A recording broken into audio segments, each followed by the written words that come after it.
Salutations fraternelles à vous tous qui êtes fidèles à ce rendez-vous des temps de qualité. Spécialement ce dimanche matin, nous sommes encore ensemble avec vous. Et que le Seigneur bénisse ces instants dans le nom de Jésus-Christ. Et que le Saint-Esprit nous enseigne et nous accède à toute la vérité. Nous avons la ferme assurance que le Saint-Esprit est celui qui nous a été donné par Jésus afin de nous enseigner, de parler du Christ et de nous révéler les choses qui concernent le royaume. Et donc un très bon dimanche à vous tous ce matin et que le Seigneur vous bénisse. Ainsi donc nous sommes dans ce programme depuis quelques jours déjà, ça va faire pratiquement plus d'un mois que nous sommes ensemble avec vous. Et ce dimanche matin, nous sommes toujours dans la lignée de ce que nous avons déjà commencé voici quelques semaines, où nous sommes en train de parler de l'Évangile. Et donc il est important, mes chers frères, tel que nous l'avons expliqué tout au long de toutes ces semaines, que l'Évangile est très, très capital. Et jour après jour, nous sommes en train de découvrir tous les éléments de vie, j'insiste, des éléments de vie qui sont cachés derrière l'Évangile de notre Seigneur Jésus-Christ. Et aussi longtemps que nous n'aurons pas la révélation de ces choses, il nous sera difficile d'accéder à ce que le Seigneur a préparé de bon pour nous, ici sur la terre, mais également au ciel. Rappelez-vous de Romains chapitre 1, verset 16, que nous avions lu dans la version Le Livre. Il était écrit dans ce passage que le salut est une solution efficace, que Dieu s'est choisi afin de sauver les hommes. Et donc en dehors de ce salut que nous recevons en Jésus, il n'y a pas une autre solution que le Seigneur nous donne. Et nous avons démontré cela avec certains éléments bibliques, en disant par exemple que lorsque vous lisez toute la Bible, surtout en ce qui nous concerne nous chrétiens, vous allez remarquer que le Seigneur notre Dieu ne nous a donné que 2 dons avec lesquels nous sommes censés briller ici sur la terre, être la lumière du monde, le sel de la terre. Il s'agit du premier don qui est Jésus-Christ. Car Dieu a tant aimé le monde qu'il a donné son Fils unique. Et Jésus-Christ qui est ce don de Dieu pour l'humanité. Ça veut dire tout celui qui est dans ce monde en tant qu'être humain, il lui a été donné Jésus afin de rejoindre la famille de Dieu. Et pour tous ceux qui ont cru en ce don de Dieu qui est Jésus-Christ, la Bible nous affirme également que Dieu nous a envoyé son Esprit Saint du ciel. Et le Saint-Esprit, c'est le don exclusif de Dieu pour les enfants de Dieu. Donc pour ceux qui ont cru en Jésus-Christ. Et lorsque vous comprenez le don qui est Jésus-Christ, et vous comprenez qui est le Saint-Esprit dans votre vie, croyez-moi, le succès va commencer et les grandes choses vont vous accompagner. Et votre vie sera transformée et vous allez de plus en plus ressembler à notre Seigneur Jésus-Christ. Alors vous ne pouvez pas mettre de côté ce que Jésus a fait pour nous et l'œuvre du Saint-Esprit qui nous accompagne en tant que chrétiens de manière à réaliser d'une manière pratique ce que nous avons reçu au travers de Jésus-Christ. C'est ainsi que ce matin, je voudrais, si vous voulez bien, reprendre certaines réalités et les amplifier davantage parce que nous sommes persuadés que le problème qu'il y a dans la vie de beaucoup de chrétiens aujourd'hui, c'est lié justement aux choses fondamentales de la foi chrétienne. Et donc, si vous voulez aller très loin, et ça c'est le souhait de tout le monde, exceller dans la vie, progresser, prospérer, aller de l'avant et faire des grandes choses, aller en hauteur. Je prends cet exemple d'aller en hauteur. Lorsque vous construisez un bâtiment, la hauteur de ce bâtiment dépend du fondement que vous avez. Et donc, si vous avez un bâtiment à 1 ou 2 niveaux, la fondation qui est là ne correspond pas à la fondation qui est dans un bâtiment à 50 niveaux ou à 100 niveaux. Alors, jusqu'où voulez-vous aller avec le Seigneur? Tout dépend du fondement dans lequel vous êtes assis. Du reste, la Bible déclare que nous avons été édifiés, ça veut dire construits, sur le fondement des apôtres et des prophètes. Et Jésus-Christ lui-même, la pierre angulaire. Et donc vous comprenez de quoi est-ce qu'est fait notre fondement chrétien. Nous sommes fondés sur ce que les prophètes ont enseigné. Rappelez-vous de 1 Pierre, au chapitre 1, à partir du verset 10, la Bible déclare que tous les prophètes qui ont successivement prophétisé, touchant la grâce qui nous était réservée en Jésus, ont fait de ce salut l'objet de leur recherche et de leur investigation. Ils ont cherché à connaître, à sonder les époques au travers desquelles cette réalité allait se manifester. Et il leur avait été révélé par le Saint-Esprit qui était avec eux que ces choses qu'ils dispensaient n'étaient pas pour leur époque, mais c'était pour nous qui sommes parvenus au temps de la fin. Et donc vous comprenez que tous les prophètes ont successivement prophétisé, touchant la grâce qui nous était réservée en Jésus. Et finalement, le Saint-Esprit leur a révélé que ce qu'ils avaient révélé, ce qu'ils avaient dispensé dans leurs écrits, c'était pour ceux qui arriveraient au temps de la fin. Et donc c'est nous. Ce n'était pas pour leur époque. Et rappelez-vous, en ce temps, nous avions dit que ceux à qui ces choses n'étaient pas réservées, le salut par la grâce en Jésus-Christ, ont fait de cela l'objet de leur recherche et de leur investigation. Ils ont voulu connaître qu'est-ce qui est caché derrière cette gloire qu'ils avaient vue en vision et que le Seigneur leur avait parlé en leur temps. Mais nous, à qui ces choses ont été révélées, nous avons pris cela et nous avons mis ce salut de côté et nous avons commencé à nous battre de nous-mêmes en cherchant des voies et moyens à nous en sortir dans la vie au travers de nos efforts, et nous commençons même à dicter à Dieu nos propres moyens de salut. Vous entendrez quelqu'un vous dire, bien-aimé, obéissez seulement aux 10 commandements et vous n'aurez pas de problème avec Dieu. Bien-aimé, si vous êtes en paix avec tout le monde, vous n'avez pas de dispute, tout le monde vous aime, sachez qu'en ce moment-là, vous avez une place au ciel. Et donc on a même commencé à dicter à Dieu les termes de son salut. Et du coup, nous sommes sortis de cela. Remarquez donc que le fondement sur lequel nous sommes assis, celui des prophètes, ce fondement-là a parlé du Christ et de son œuvre. Et les apôtres, n'en parlons même pas. Et donc vous serez d'accord avec moi que Jésus est la pierre angulaire. C'est le fondement sur lequel nous sommes assis.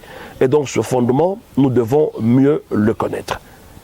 Et si nous ne le connaissons pas comme il faut, il nous sera difficile de vivre véritablement la vie pour laquelle le Seigneur nous a appelés en Jésus-Christ. Voilà pourquoi je voudrais que nous fassions allusion d'une manière assez approfondie sur la nouvelle naissance. Naître de nouveau pose un sérieux problème. Parce que le chrétien ne sachant pas de qui il est né, et donc il ne manifestera jamais la vie qui correspond à la nature qu'il a engendrée. Et donc nous devons comprendre ce que c'est que la nouvelle naissance, de quoi est-ce que cela est fait, lorsque nous sommes nés de nouveau, qui est-ce que nous devenons, qu'est-ce que nous obtenons, de par notre nouvelle naissance, quelle position est-ce que nous occupons par rapport à Dieu, par rapport à Satan et par rapport à ce monde. Vous serez d'accord avec moi que beaucoup de chrétiens aujourd'hui pensent que Satan c'est un Goliath. Ça veut dire que c'est un géant, c'est un homme tout fort et ainsi de suite. Mais lorsque vous lisez les Écritures, il nous est révélé que le diable, Satan et ses démons ont été dépouillés. Dépouillés veut dire qu'on leur a enlevé tout ce qu'ils avaient comme force, tout ce qu'ils pouvaient avoir comme élément de résistance contre l'homme. Mais ce qui est vrai, les Écritures nous révèlent que le diable est rusé. Voilà ce qui reste au diable. Et donc, devant la ruse, nous n'avons pour seule solution que la vérité qui est en Jésus-Christ. Sans la vérité, la force de Satan, la ruse, va continuellement nous vaincre et nous allons vivre sous la terre comme des victimes. Et donc la nouvelle naissance, c'est quelque chose d'extraordinaire. C'est le plus beau et le plus grand miracle de notre Seigneur Jésus-Christ.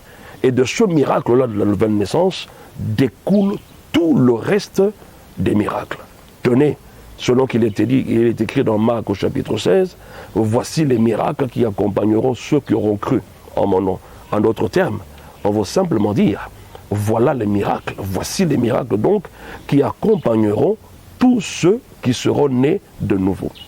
Alors remarquez tout de suite qu'au travers de la nouvelle naissance, nous avons accès à tout le reste des miracles qui sont censés se manifester dans notre vie. Cela est très important. C'est le plus grand et le plus beau de tous les miracles. Vous ne pouvez pas comparer le miracle de la régénération avec le miracle d'un aveugle qui voit, d'un sourd qui entend. Écoutez, imaginez que Jésus soit venu sur la terre, comme on le lit dans les Écritures, et qu'il a ressuscité les morts, guéri les malades, les paralytiques ont marché, il a nourri des milliers de gens miraculeusement, et en fin de compte, Jésus ne passe pas par la croix. Est-ce que vous pouvez vous imaginer qu'il n'aurait rien fait? Pouvez-vous vous imaginer que personne en retour ne serait aussi sauvé? Et donc l'œuvre de la croix, comme on l'a dit à maintes reprises, c'est ça notre vie. C'est de là que nous tirons notre force et notre vie. Donc la nouvelle naissance, c'est le plus grand et le plus beau de tous les miracles du Seigneur Jésus-Christ. Et de ce miracle-là découle tout le reste des miracles. Je prends l'exemple de Jésus quand il va enseigner à Nicodème. Je voudrais que nous prenions ce passage-là de Jean, au chapitre 3. Donc c'est un dimanche matin, non seulement c'est un culte que nous sommes en train de faire, nous sommes en train de vous donner également des éléments de foi au travers desquels vous allez orienter aussi vos prières, aussi pour nourrir votre foi. Alors Jean chapitre 3, le verset 1 dit « Mais il eut un homme d'entre les pharisiens, nommé Nicodème, un chef des Juifs, qui vint, lui, auprès de Jésus de nuit, et lui dit « Rabbi, nous savons que tu es un docteur venu de Dieu, car personne ne peut faire ces miracles que tu fais si Dieu n'est avec lui. » Verset 3. Jésus lui répondit, en vérité, je te le dis, si un homme ne naît de nouveau, il ne peut voir le royaume de Dieu. On va s'arrêter là momentanément et expliquer certains éléments. Remarquez que Nicodème, lui, il vint la nuit pour voir Jésus. Quelle a été la motivation de Nicodème? Nous retrouvons ça particulièrement au verset 2, lorsqu'il dit « Car personne ne peut faire ces miracles que tu fais ». Nicodème, on peut le dire, était dans le ministère depuis des années. C'était d'ailleurs lui la sommité à cette époque-là dans le Sanhédrin. Et donc, il a retrouvé en ce jeune homme un style de vie, une façon de faire que eux n'arrivaient pas à faire, que eux ne produisaient jamais. Alors, il vient auprès de lui la nuit. Et je voudrais aussi attirer notre attention sur le fait que bien que dans ce texte, on va parler de la nouvelle naissance, mais Nicodème n'est pas venu chercher la vie éternelle auprès de Jésus, parce que déjà, de un, il n'en avait même pas la connaissance, de deux, il se savait juif, descendant d'Abraham, et donc le Dieu créateur du ciel et de la terre était leur Dieu. Mais il était préoccupé par le style de vie, de miracle qui découlait dans la vie de Jésus-Christ. Et ça, c'est moi qui réfléchis. Je pense qu'il a dû mener des enquêtes. Parce que la manière dont Jésus a manié les Écritures, le jour où il s'est tenu debout dans le temple, en lisant l'écriture d'Ésaïe qui dit que l'Esprit du Seigneur est sur moi, il m'a oint, eh bien, tout le monde était épaté. Tout de suite après, il s'en est suivi des miracles. Alors, Nicodème a dû peut-être se renseigner. Est-ce que dans nos archives des écoles de rabbins, y a-t-il un certain Jésus de Nazareth? Et comme il était le chef de cette époque-là, on lui a fait le rapport qu'il n'y a aucun Jésus de Nazareth. Alors il s'est dit, mais d'où lui viennent cette connaissance des Écritures et cette vie, n'est-ce pas, qui produit autant de miracles? Alors il va de nuit pour sonder le miracle, enfin sonder le secret de Jésus-Christ. Il voulait comprendre comment est-ce que ce jeune homme s'y prend pour manifester autant de choses. Et c'était ça, la préoccupation de Nicodème. Alors, écoutez maintenant la réponse de Jésus. Au verset 3, il lui dit, en vérité, je te le dis, si un homme ne naît de nouveau, il ne peut voir le royaume de Dieu. Comme je le disais tantôt. Remarquez la préoccupation de Nicodème et la réponse de Jésus-Christ. Ce sont deux réalités qui s'opposent complètement. Lui, il vient chercher, et je crois que Jésus avait très bien compris, il est venu chercher le secret, mais Jésus commence à lui enseigner. Comment peux-tu arriver progressivement à manifester la vie que tu m'as vue en train de manifester au travers des miracles. La première leçon, c'est laquelle? Il lui dit, si un homme ne naît de nouveau, il ne peut voir le royaume de Dieu. Et la Bible continue, verset 4.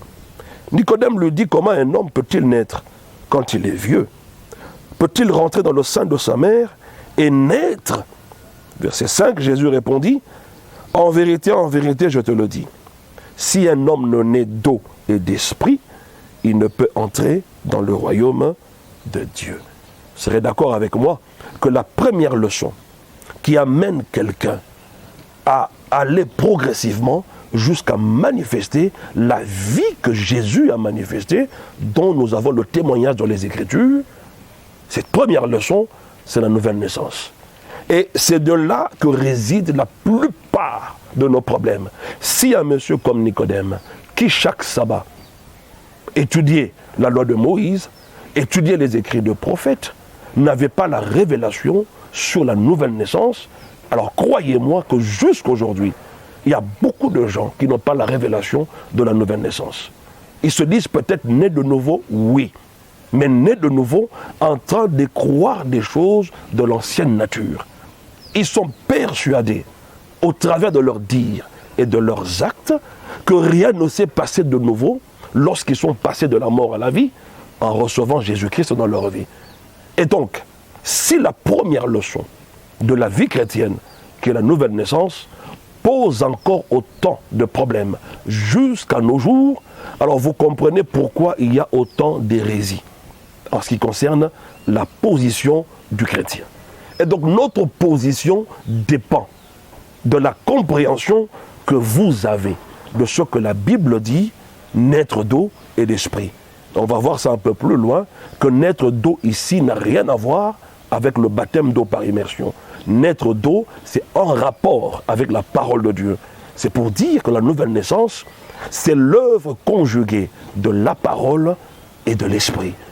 La nouvelle naissance n'est pas le résultat d'une œuvre extérieure en termes de bonnes œuvres, en termes de, je sais pas moi, des sacrifices et tant d'autres choses que l'homme peut faire. Non, c'est une œuvre exclusivement divine. C'est un miracle divin. Ça ne résulte pas de l'homme, mais de Dieu lui-même lorsque l'homme accepte Jésus-Christ dans sa vie. Et donc la première leçon que Jésus donne à Nicodème, c'est la nouvelle naissance. Alors la question que je pose, par où est-ce que toi tu as commencé ta vie chrétienne? Est-ce que tu as commencé comme le maître a commencé?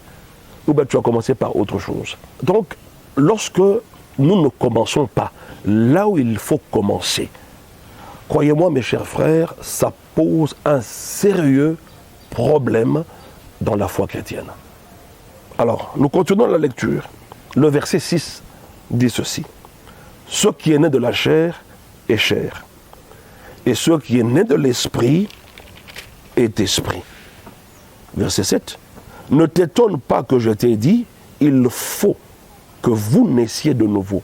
Il faut que vous naissiez de nouveau. Mais reprenons bien le verset 6, on dit, ce qui est né de la chair est chair, et ce qui est né de l'esprit est esprit. Remarquez bien que ce qui est de l'esprit, en tout cas dans ma Bible, cela est écrit avec E majuscule. Est esprit, cela est écrit avec E minuscule. C'est comme pour dire, je prends un exemple comme ça de la nature, une chienne va mettre bas, n'est-ce pas, un chiot. Voyez-vous, bien que chienne et chiot soient deux mots différents, mais c'est la même nature que la chienne va engendrer. C'est de la même manière qu'ici aussi, que celui qui est né de la chair, ça veut dire celui qui est né d'un homme, il est homme. Mais celui qui est né de l'esprit, qui est Dieu, il est aussi esprit. Alors qu'est-ce que Jésus veut nous enseigner ici? Nous sommes nés de nouveau, oui. Mais connaissez-vous votre identité de nature? C'est ça le problème. Lorsqu'un enfant est né d'un roi, il est encore bébé, il n'a pas conscience de son identité. Ok? Il a simplement conscience de la vie. Il est né. Et c'est avec l'âge que cet enfant-là va commencer à comprendre qui est son père. Et du coup, le comportement de l'enfant sera en fonction de la nature que son père lui a donnée, la nature de prince. Et donc il ne vivra pas comme tous les autres enfants, il aura toujours dans sa conscience cette tendance à être au-dessus de tout le monde parce qu'il est le fils du roi. Mais alors, lorsque nous ne savons pas de qui est-ce que nous sommes nés, lorsque nous ne comprenons pas notre vraie nature, n'est-ce pas, identité de nature, il sera difficile que nous marchions sur les traces de Jésus-Christ, que nous reproduisions la vie que nous avons reçue en lui. Ça, c'est le maître qui enseigne. Il commence par la nouvelle naissance. Et la deuxième des choses, il nous explique notre identité. Pourquoi? C'est pour que vous compreniez clairement que ce que vous étiez, de par la nature reçue de votre père et de votre mère, vous n'êtes plus la même personne. Et en ce qui concerne cela, le maître ne parle pas de votre corps physique. Il ne parle pas non plus de votre système de pensée, mais le maître fait allusion à la régénération qui se produit dans votre esprit. La deuxième leçon de Jésus à Nicodème, quelle est votre identité de nature? Alors, lorsque je vous rétorque la même question, par où est-ce que vous avez commencé votre foi chrétienne? Par la nouvelle naissance? Ok. Et la deuxième leçon était laquelle? Qui t'a ensorcelé? Qui t'a envoûté? Qui est derrière ton problème, n'est-ce pas? Est-ce que c'était que tu comprennes ton identité? Je vais donner un exemple de la nature pour que vous compreniez que vous avez toutes ces choses en vous au travers de votre régénération. Admettons que vous soyez nommé ministre quelque part. Et le lendemain, vous arrivez au cabinet ministériel, vous trouvez le huissier assis à la place du ministre en train de donner les ordres. Et même le ministre obéit. Comment expliquez-vous cela? Moi, je vois par là que soit, premièrement, soit le ministre est ignorant de la position à laquelle le gouvernement l'a placé. S'il est ignorant, alors il sera victime même d'une personne inférieure. C'est comme cela que vous retrouvez le diable en train de malmener les chrétiens. Le diable est inférieur à nous. Il n'est pas notre supérieur. Il est inférieur à nous. Dans cette leçon, vous allez comprendre qu'à la nouvelle naissance, nous avons été recréés dans la même classe que Dieu, à son image et selon sa ressemblance.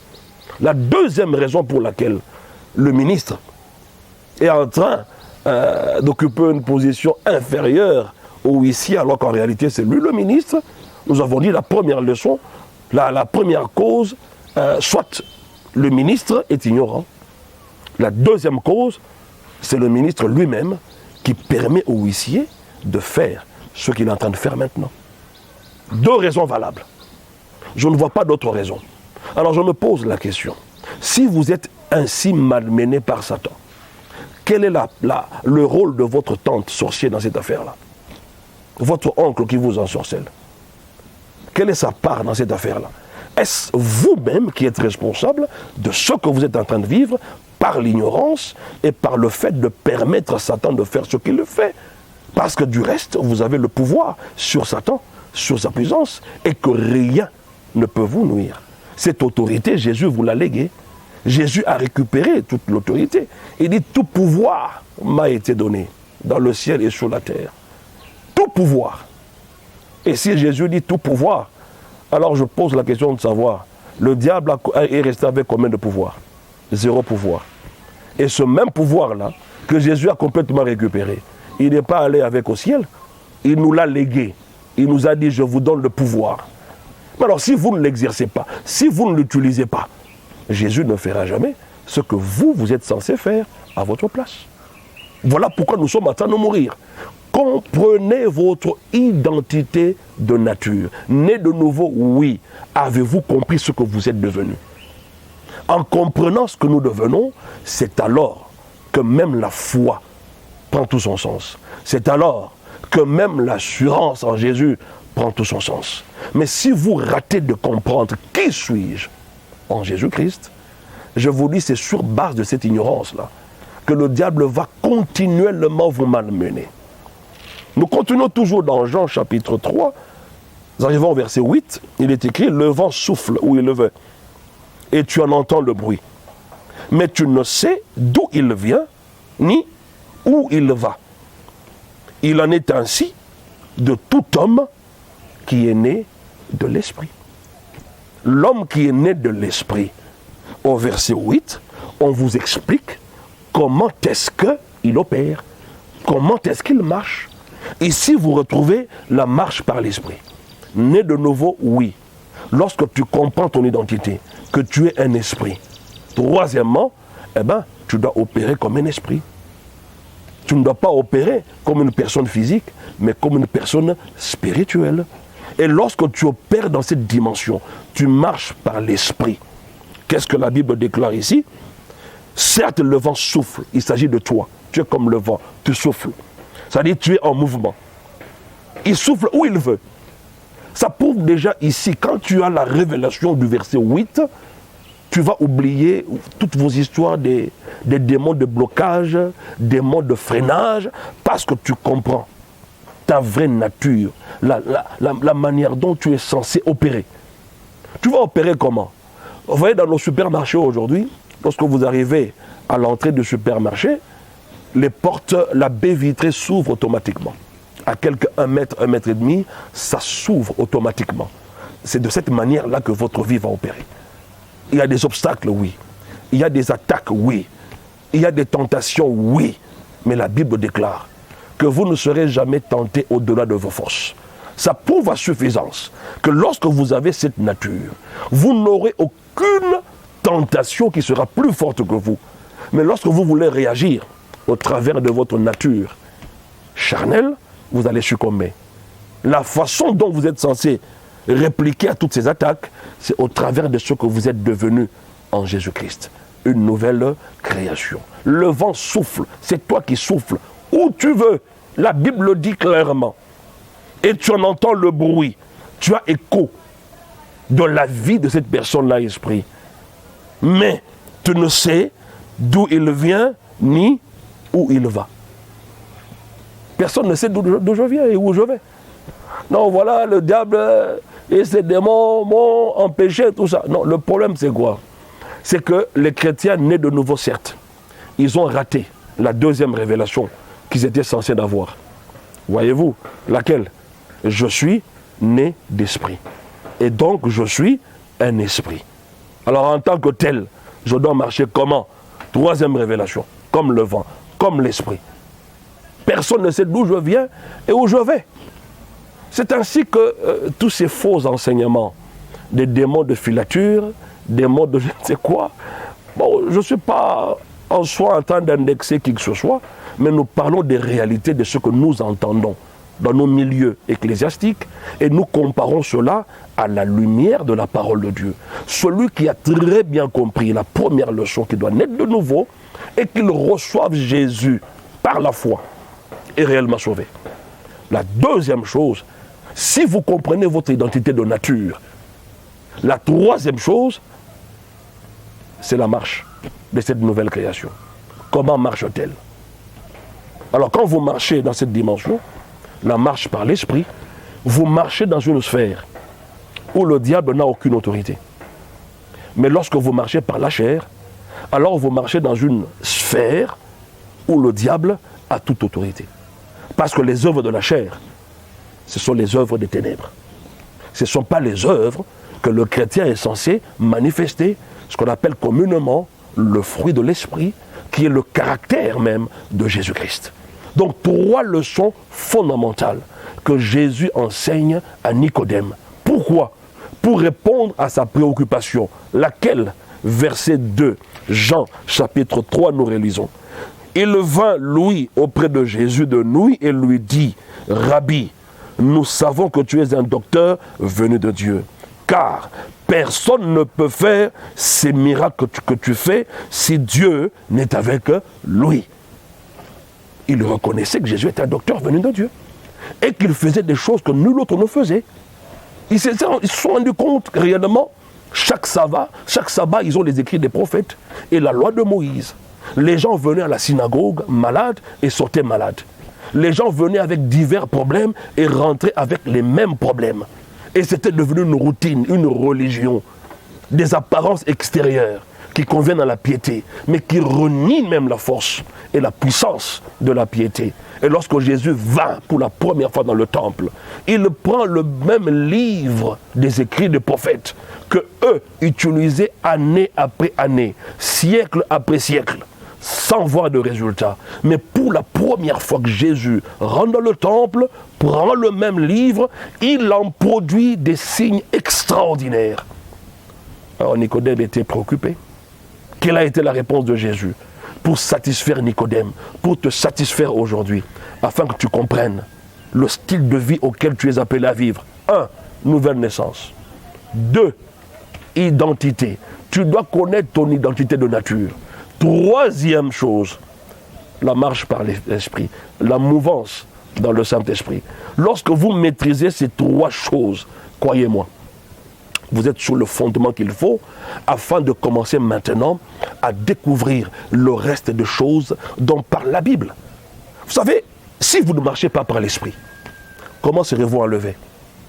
Oui, parce que les gens pensent que l'enlèvement, comme on le chante dans nos églises ici à Kinshasa, on dit quand Jésus viendra, la trompette va sonner et les gens disent pam pam pam pa la la la.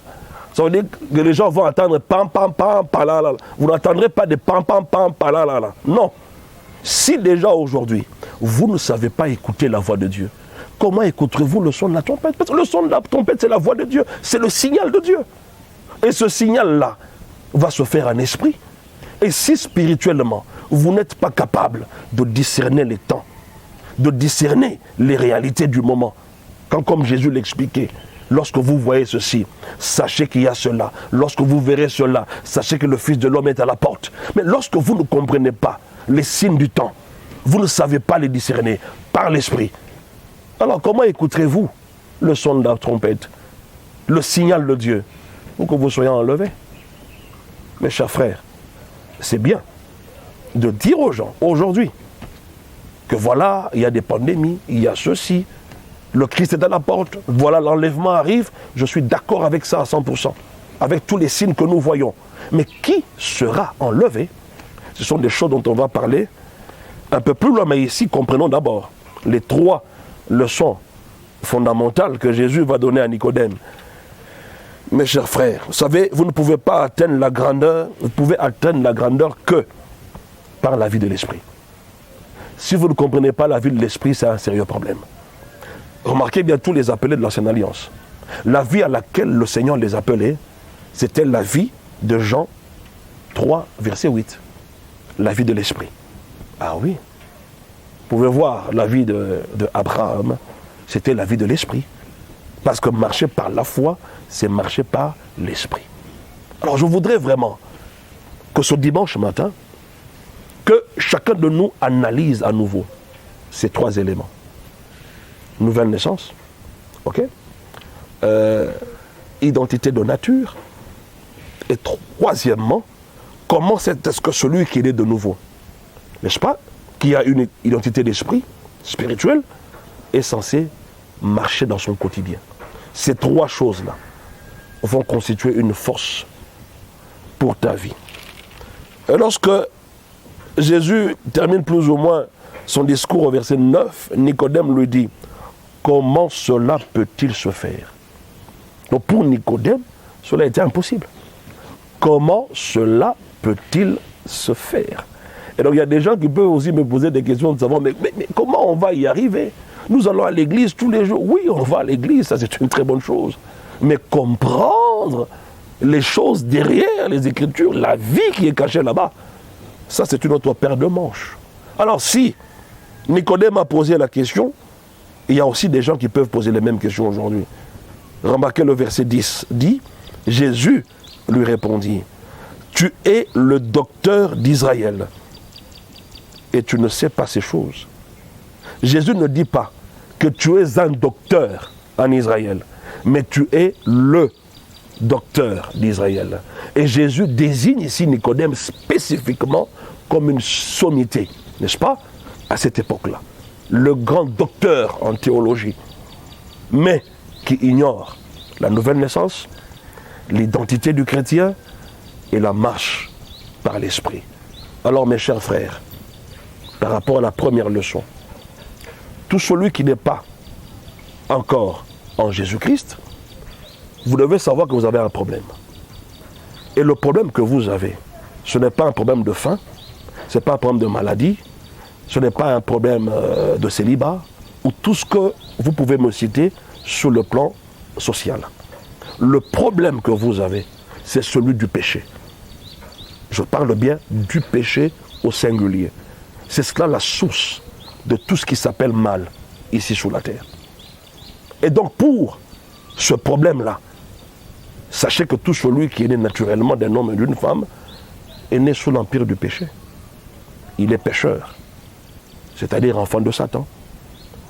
Et donc le Seigneur nous donne une solution, une seule solution pour sortir au problème du péché. C'est Jésus-Christ.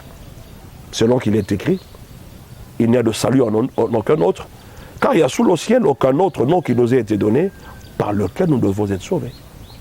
Et comme Dieu est amour, l'amour n'impose pas. Non, l'amour se révèle. Dans l'amour, il n'y a pas d'imposition. Non, Dieu ne t'impose pas de choses, mais Dieu se révèle à toi. Et il veut que ta volonté accepte cette révélation et que vous marchiez ensemble. Et donc, pour sortir de ce problème, la solution est là. C'est Jésus. Mais la condition, c'est que l'homme lui-même doit prendre la décision de croire en Jésus, d'accepter cette solution qui lui est donnée Jésus, afin qu'il sorte de son problème de péché. C'est ainsi que la parole de Dieu nous dit dans Deutéronome 30:19, « Voici, je mets devant vous la vie et la mort, la bénédiction et la malédiction. Choisis la vie afin que tu vives, toi et ta postérité. » Alors si tu choisis la vie en recevant Jésus, il y a un résultat, c'est que tu deviens enfant de Dieu. Tu remplis la première leçon, et ce qui doit suivre, tu dois maintenant comprendre ton identité de nature, et finalement, comment est-ce que je suis censé opérer dans la vie de tous les jours. Et donc, en accord avec Romains 10, verset 9, il est écrit, si tu confesses de ta bouche le Seigneur Jésus, et si tu crois dans ton cœur que Dieu l'a ressuscité des morts, tu seras sauvé. Voilà la prière qu'il faut faire, avec foi, en disant simplement que Jésus, je te reçois dans ma vie. Je confesse de ma bouche Jésus-Christ, qu'il est mon Seigneur et mon Sauveur. Et je crois dans mon cœur que Dieu l'a ressuscité d'entre les morts. Je suis sauvé. Nous terminons là cette session et nous allons continuer la fois prochaine. Que Dieu vous bénisse dans le nom de Jésus-Christ, que sa grâce et ses faveurs multiples vous accompagnent, vous tous qui suivez ce programme. Dans le nom de Jésus-Christ, nous avons ici proclamé Amen.